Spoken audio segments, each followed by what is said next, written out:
Kok milih jalan yang susah loh Pak? Ya kadang-kadang kalau dalam tradisi keilmuan itu kan sesuatu yang diperoleh dengan susah payah itu lebih melekat dengan sesuatu yang gampang sekali diperoleh. Yang mudah diperoleh, mudah hilang.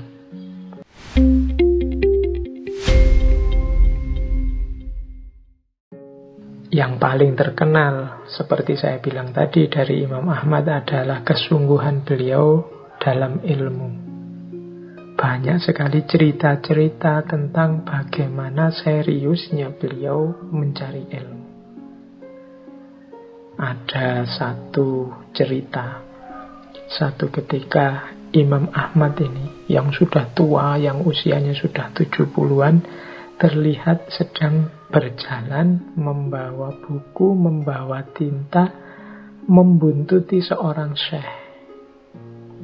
Terus disapa oleh seseorang, "Wahai Abu Abdillah, sampai kapan engkau melakukan hal seperti ini? Padahal engkau sudah menjadi imamnya kaum muslimin."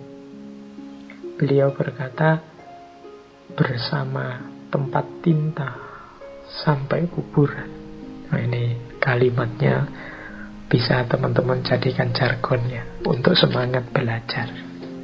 Bersama wadahnya tinta sampai kuburan berarti semangat belajar yang tidak putus.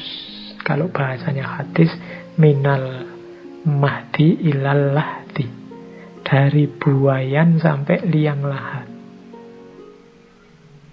Kata Imam Ahmad dalam salah satu quotes tentang beliau, manusia lebih membutuhkan ilmu dibandingkan makan dan minum.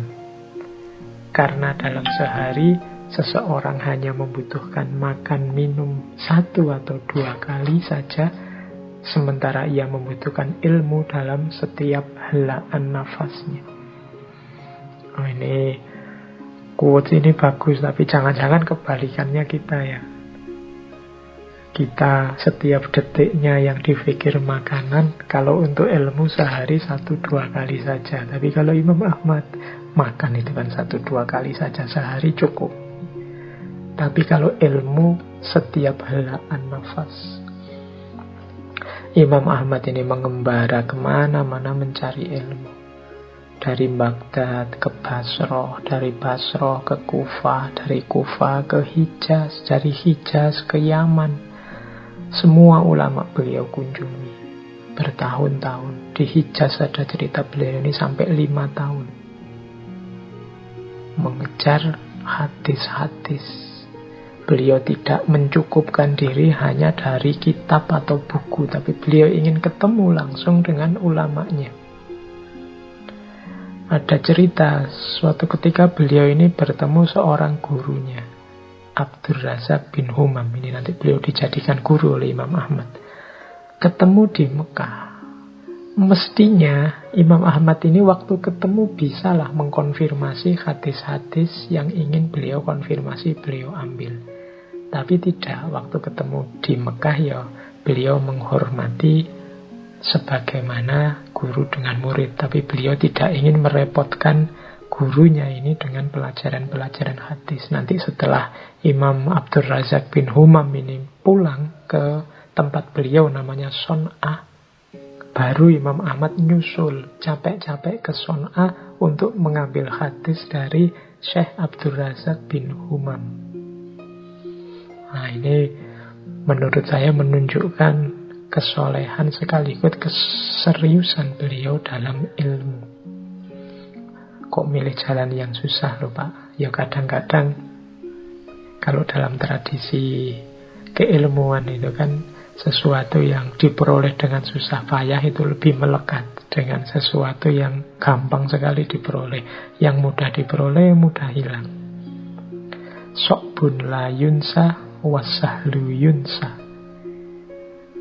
Yang sulit itu sukar dilupakan, yang mudah akhirnya juga gampang terlupakan. Oke, ya di samping memang adabnya mencari ilmu, kan tidak mungkin ketemu guru di tengah jalan langsung diajak diskusi. Ya mencari waktu, mencari momen yang tepat. Mungkin dengan berkunjung ke rumah beliau, diajak ngobrol. Baik, itu di antara adabnya Imam Ahmad dan keseriusan beliau dalam mencari ilmu. Ada lagi cerita yang menurut saya cerita ini menyentuh tentang adab mencari ilmunya dan adab memberikan ilmu. Kalau tadi kan adab mencari ilmu, ini ada cerita adab beliau dalam memberikan ilmu kepada murid-muridnya. Ada cerita yang disampaikan oleh seorang murid beliau yang namanya Harun bin Abdullah al-Baghdadi. Jadi satu ketika kata Harun bin Abdullah, saat larut malam, pintuku diketuk oleh orang. Ini sudah sepi, malam hari, dini hari, pintunya diketuk orang.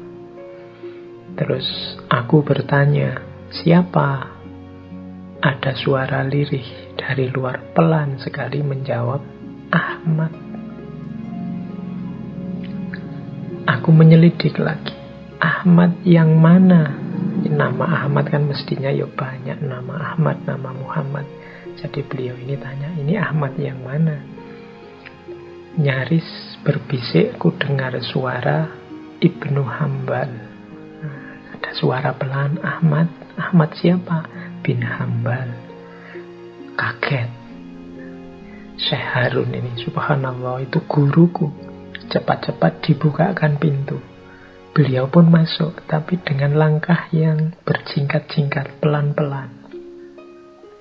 Kemudian dipersilahkan duduk. Beliau juga duduknya pelan-pelan, hati-hati agar kursinya tidak bunyi. Baru kemudian Syekh Harun tanya, wahai guru, ada urusan penting apa sehingga mengunjungiku selarut malam ini? Mengunjungiku di dini hari malam ini. Beliau tersenyum. Kemudian berkata, maafkan aku wahai Harun. Kata beliau lembut dan pelan.